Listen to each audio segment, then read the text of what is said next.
So, Bismillah ar-Rahman ar-Rahim.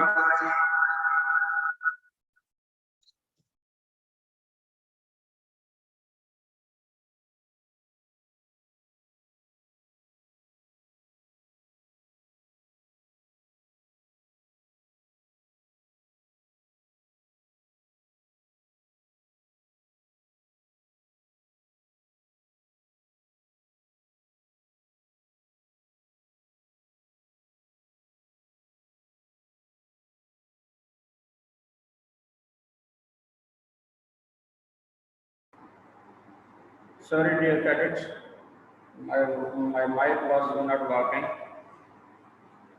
And now we are going to start.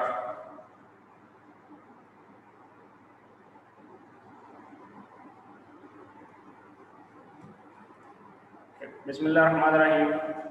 And today we'll be studying about the derivation of the Compton effect. And yesterday, Usman Khalid had asked the question about the derivation of the Compton effect. That's why I started it.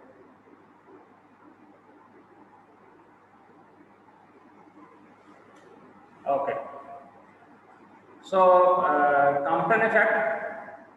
So it was studied by Arthur H. Compton.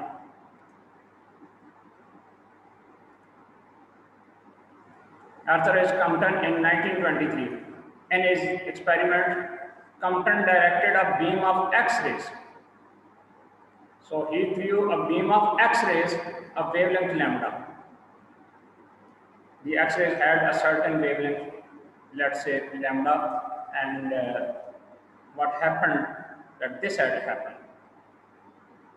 That you can see here that here is the incident photon which is coming from the left. This is the incident photon, means X-rays. This is basically X-ray. X-ray is going to be fallen on a specific target. Usually this is tungsten or any other heavy metal. Either it is a tungsten or any heavy metal.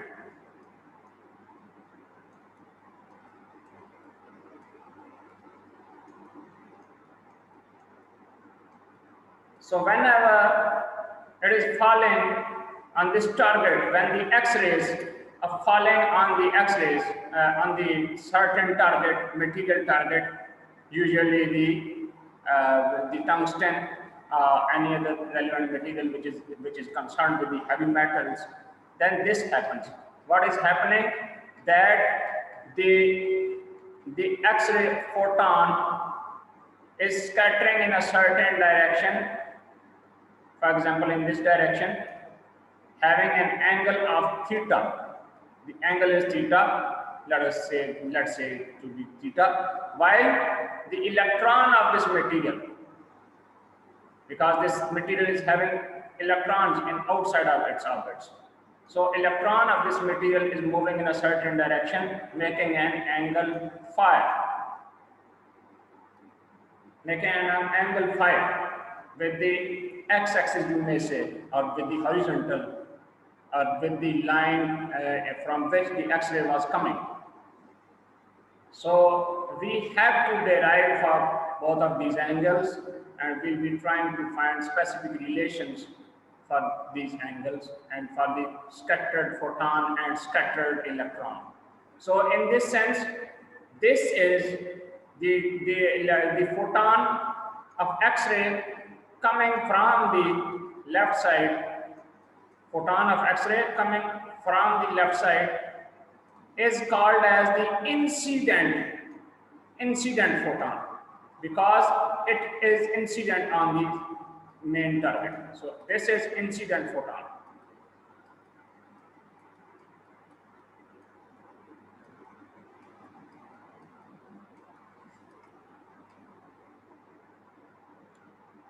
Now, and while when it is falling on the electron, this electron is at rest.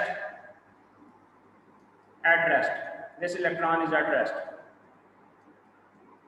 And when it is colliding with this electron, then electron goes in this direction, in certain direction, and this electron will now, after collision, this electron will be called as the recoil electron. Recoil electron. While the photon, which has been scattered now, this is the secondary photon, which is actually this is named as scattered photon. Scattered, because it has been scattered in a certain direction, theta. So these things must be kept in mind. If you are keeping in mind all of these realities, then you will be able to derive the Compton derivation. Let's see that how it can be derived.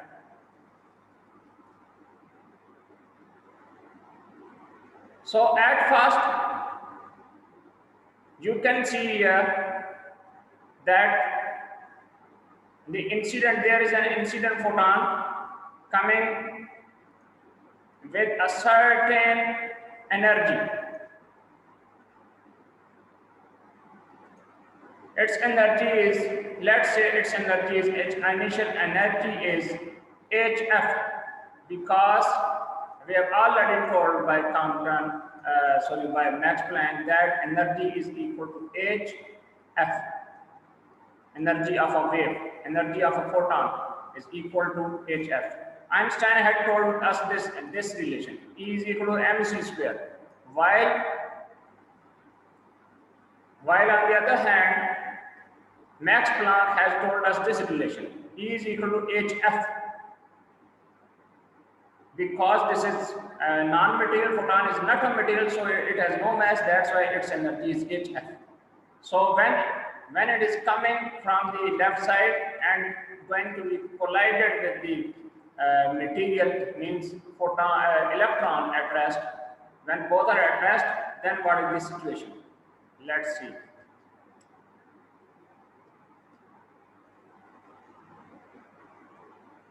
Wait a while, please.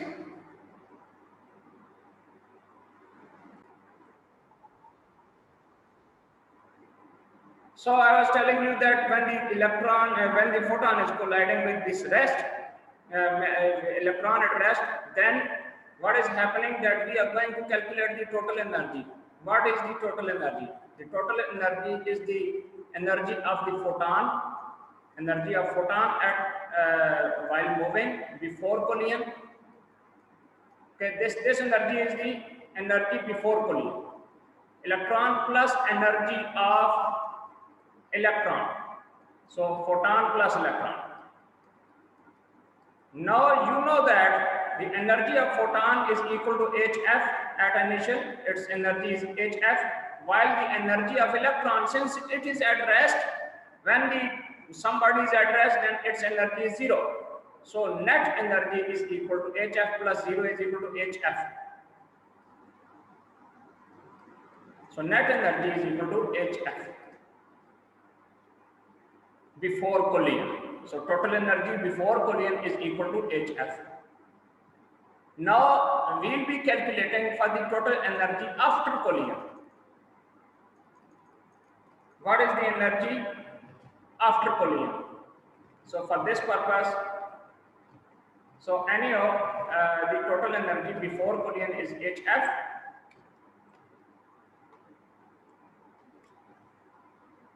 It is shown here that on the left hand side it is HF. So this is the energy before collision. And now we will be calculating for the energy after collision. So for the energy after collision, what is happening here, that the photon is going to be scattered in a certain direction when it is colliding with the electron at rest. So let us consider that photon is going in this direction. With a certain energy. Let us consider that now its energy is E dash, which is equal to Let us consider, because this is moving, therefore we will be considering it to be Ke. Ke means kinetic energy. It should be, certainly it should be EF dash, because its frequency has been changed now. While on the other hand, the electron is scattering, because previously it was at rest, now it is moving.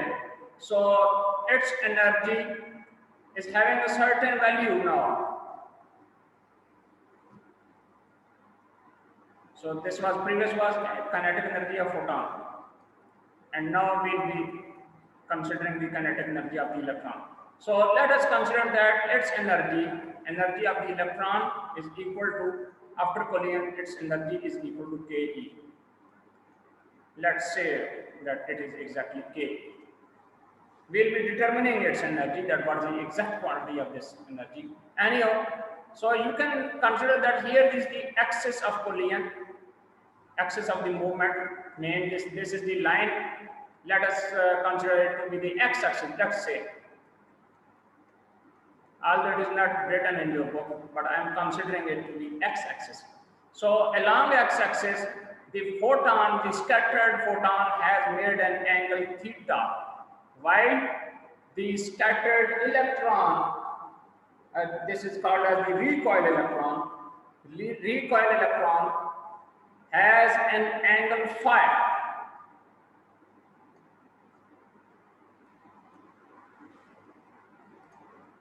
So now after collision, what is the situation? The situation is that we are going to find the total energy after collision. So total energy after collision. You must know that the total energy before collision and after collision remains the same. But let's consider that what is the exact amount of the total energy after collision. So after collision, the energy of photon and recoil electron will be combined. So the energy of, so after collision, the energy of scattered photon plus the energy of recoil electron. So both are combined with each other. Scattered photon and recoil electron. So what is the amount of the energy of the scattered photon? So this is the total energy after collision, which may be considered to be the E dash or something else, you may say, or you may say simply write it as after, E after. I'm saying it. So the energy of scattered photon, what is the energy of the scattered photon? It is this is HF dash. HF dash. Previous energy was HF, now its new energy is HF dash. While the energy of recoil electron, the energy of recoil electron is equal to, this is Ke, simply Ke.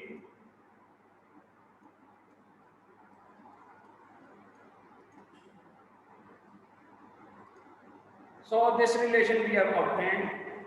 Now you very well know that the energy before collision is equal to the energy after collision. So energy before collision will be equal to the energy after collision. So according to the law of conservation of energy,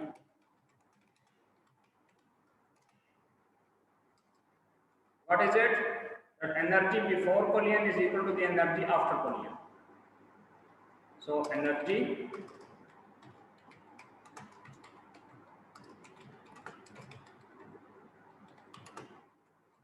equal to the energy after collision.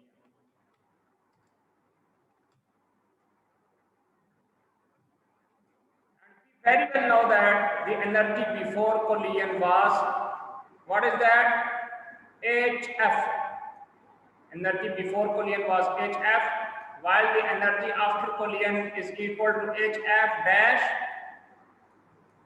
plus ke. Ke of electron means kinetic energy of the recoiled electron. Assalamu alaikum, sir. Yes? What you are saying?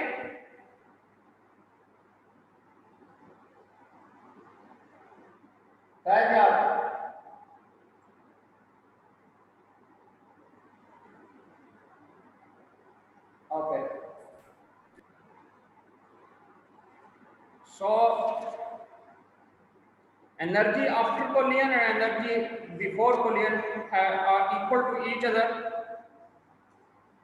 So now we will be proceeding toward the law of conservation of energy, law of conservation of momentum.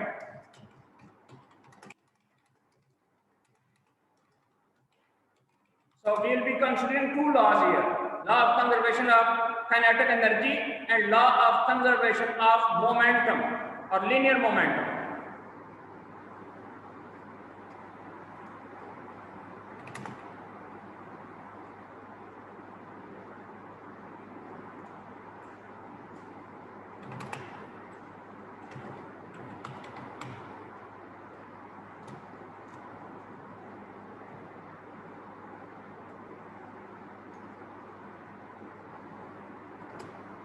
According to the law of conservation of linear momentum, what is that? The total momentum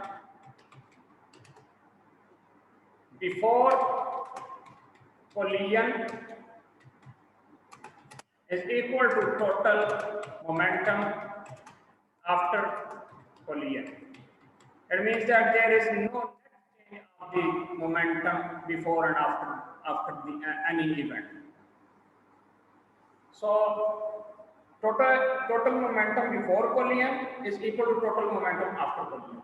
So let us consider that the total momentum before collision was P, vector P or simply P, while the total momentum after collision was something that says, you know that this was that P was the momentum of the photon only, because electron had zero momentum. That's all. Let me write it as P plus 0, because only photon is going to be considered here. While for electron, the momentum was after collision. Let us consider its momentum is P naught. This is not written as P0. This is not P0. This is P naught plus the momentum of the scattered photon. Let us consider it to be P prime or P dash.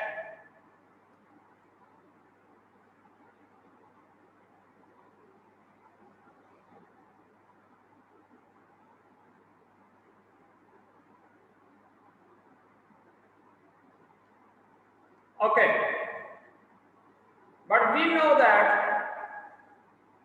the momentum, okay, let's write it again as, this is actually small p, not capital P. So P plus 0 is equal to P is equal to P naught plus P prime. So you have obtained this equation. Now, so you have got two equations here. One is HF is equal to HF prime plus kinetic energy, and the second equation is P, vector P is equal to vector P naught plus P dash, vector P dash. So you are having these two equations.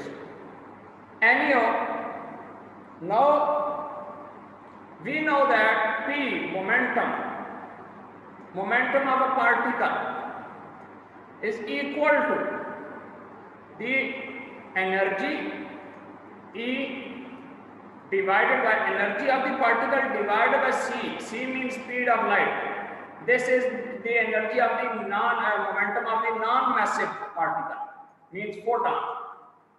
So P is equal to, you know that energy, we have just now determined this quantity in the previous equation. This was HF. HF. So you have to write it as HF. HF divided by small c.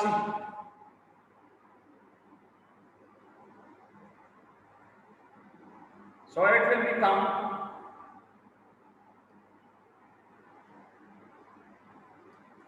HF by small c. You may also write it as small p is equal to H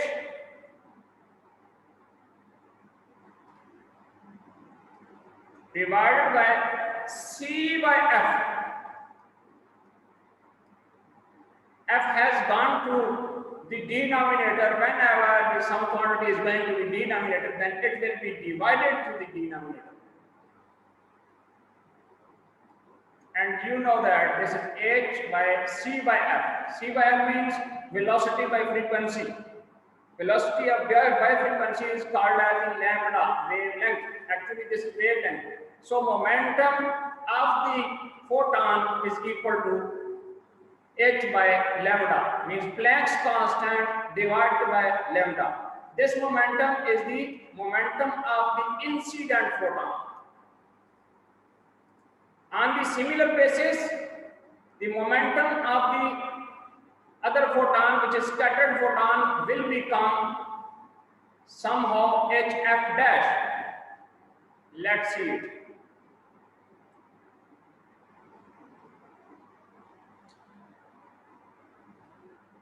Anyhow, as you know that the momentum of the incident photon is h by lambda. We had already determined this equation. P is equal to a vector P is equal to P naught plus momentum of the electron, PE, you may say it. Or simply P.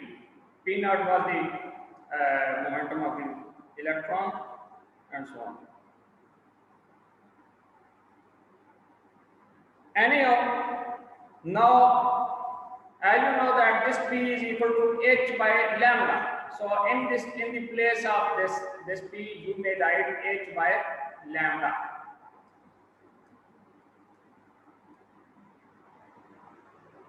While this P naught is actually the momentum of the scattered photon, electron, recoil electron. So this will be the P. Let's keep it again as P naught plus P. We'll be considering it later now. So this equation must be kept in mind. Let's name it as equation 1 or something else. Anyhow, now we have to again consider the equation, the diagram. Let's see the diagram.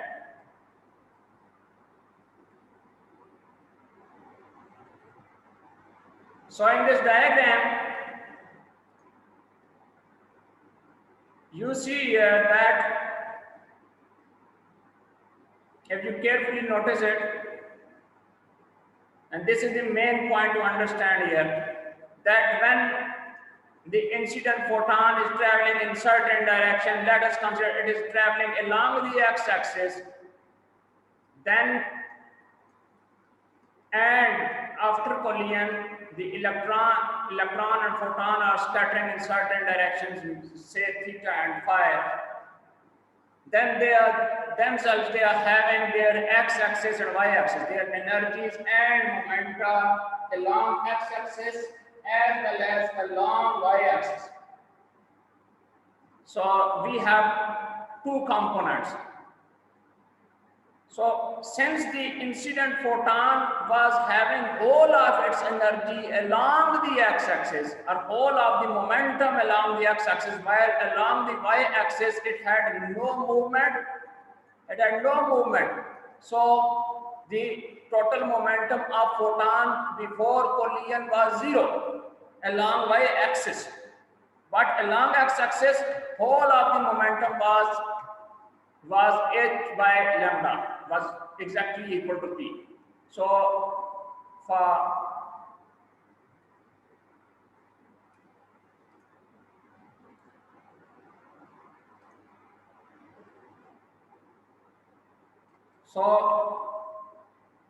let's see that.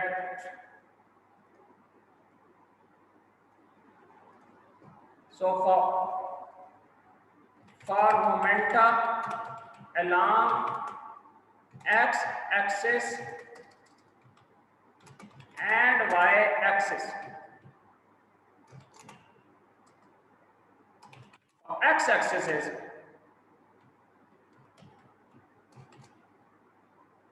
or you may say it as horizontal.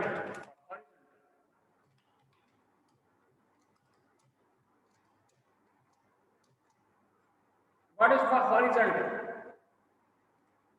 Since we have said that all of the momenta along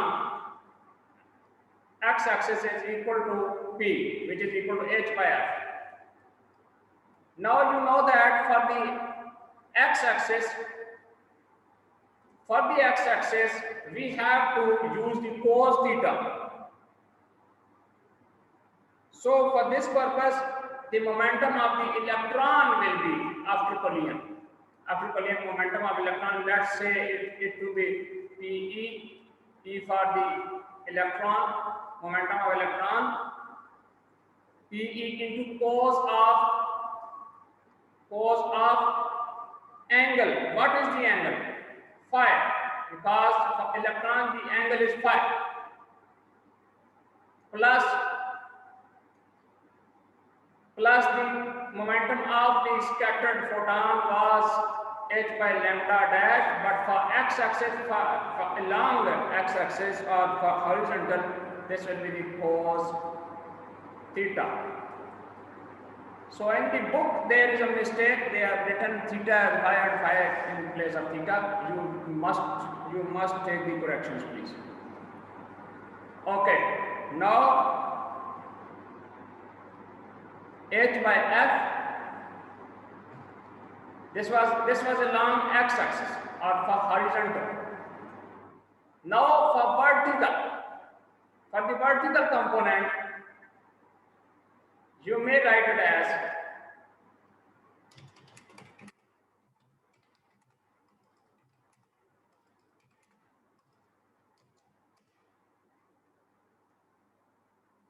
since for the vertical before collision there was no movement along y-axis, so the initial momentum along y-axis was 0. And since the photon and electron have opposite directions of scattering, therefore we will be writing one will be taken as positive while the other as negative. So let's say that electron is because electron is coming downwards, therefore it is going to be negative, while a photon is going to be taken as positive. So therefore for photon and electron will be, so for electron, since it is negative, because it is coming downwards, that's why P negative Pe into sine of angle. And what is the angle? Phi. Because the angle of scattered electron is equal to phi. You see here that this is phi. Angle of the scattered electron is phi. So the book has made the mistake. This is typing error. You must be considering it. Okay. Plus second is, so h by lambda into sine of theta. So these are two equations which we have derived just now. I hope there is no confusion in it. If you still find any type of confusion, you may ask me. Okay, now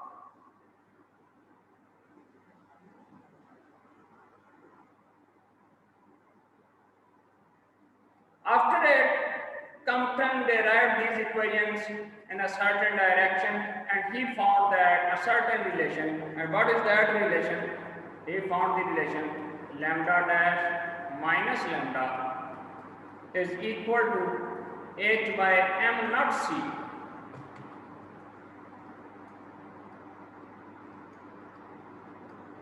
M naught c into 1 minus cos of theta. M naught c 1 minus cos of theta. And also it found another relation. What is that? 1 by f dash. F dash means the frequency of the scattered photon is equal to 1 by f plus h by m naught c square into 1 minus cos theta.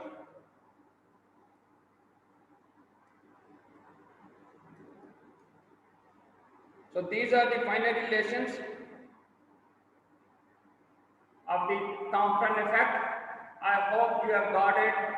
You need to practice it, and if you practice it, you will be getting more better. I hope you will try it. Dear cadets, do you have any questions? Please, you may ask. Any question, dear cadets? Any questions? Fazia, Salman Adar, Ammar, Bilal Keom. Please switch on your mics. Yes, sir. So, what type of confusion do you find here? Do you face any difficulty?